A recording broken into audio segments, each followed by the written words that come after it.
Hello नमस्कार, हम हैं पॉलिसी एक्स जो देते हैं आपको इंश्योरेंस एक्सपर्ट एडवाइस बिना किसी स्पैम या गिमिक्स के।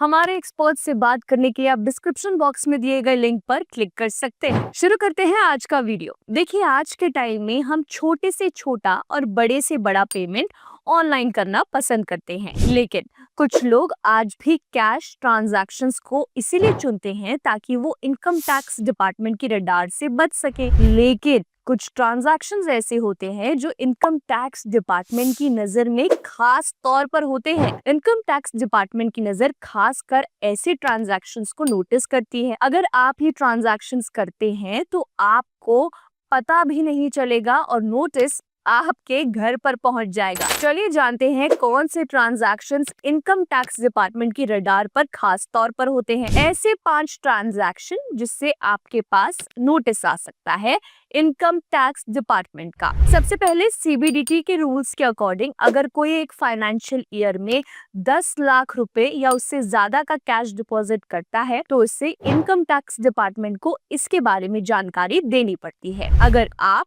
ये इंफॉर्मेशन छुपाएंगे तो इनकम टैक्स डिपार्टमेंट आपको नोटिस भेज सकता है। ये पैसे एक या ज्यादा अकाउंट्स में डिपॉजिट किए हो सकते हैं और ऐसे में आपको अपने इनकम सोर्स को इनकम टैक्स डिपार्टमेंट को एक्सप्लेन करना होगा। दूसरी चीज, अगर आप 1 लाख रुपए या उससे ज्यादा का फिक्स डिपॉजिट कैश में करवाएंगे तो भी इनकम टैक्स डिपार्टमेंट आपको नोटिस भेजकर आपसे जवाब मांग सकता है। ये भी जरूरी है कि आप अपने इनकम का सोर्स क्लैरिफाई करें, उसकी सफाई दें ताकि कोई भी इन्वेस्टिगेशन या लीगल इशू आपको ना आए। कैश ट्रांजैक्शन को लेकर इनकम टैक्स डिपार्टमेंट काफी स्ट्रिक्ट है और सतर्क है और ऐसे कोई ट्रांजैक्शंस को रिपोर्ट करना जरूरी होता है। अगर आपने कोई प्रॉपर्टी खरीदते वक्त 30 लाख रुपए या उससे ज्यादा का कैश पेमेंट किया है तो प्रॉपर्टी या रजिस्ट्रार ये इंफॉर्मेशन इनकम टैक्स डिपार्टमेंट को जरूर रिपोर्ट करेगा। ऐसे बड़े कैश ट्रांजैक्शन को देखते हुए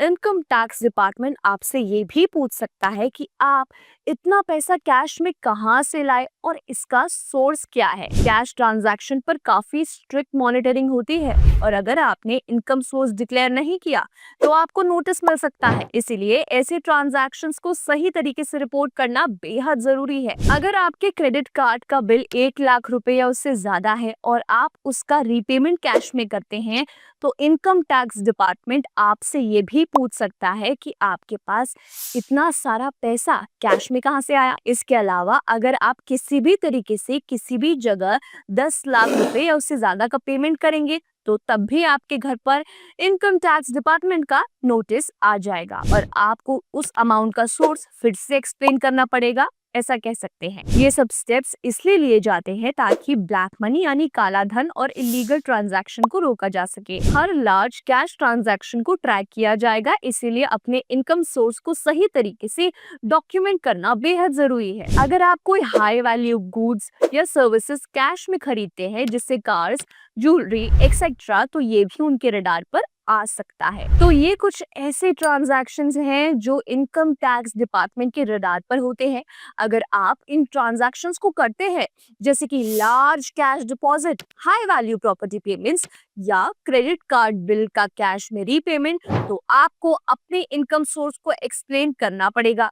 अगर आप सोर्स नहीं बता पाएंगे तो आपको इनकम टैक्स डिपार्टमेंट से नोटिस मिल सकता है। तो इन 5 ट्रांजैक्शन का ध्यान रखिए और अपने फाइनेंशियल ट्रांजैक्शन को सही तरीके से हैंडल करना और डॉक्यूमेंट करना जरूरी है ताकि आपको किसी भी तरह से लीगल इशू ना हो। ये वीडियो हमने आपकी इंफॉर्मेशन के लिए बनाया है।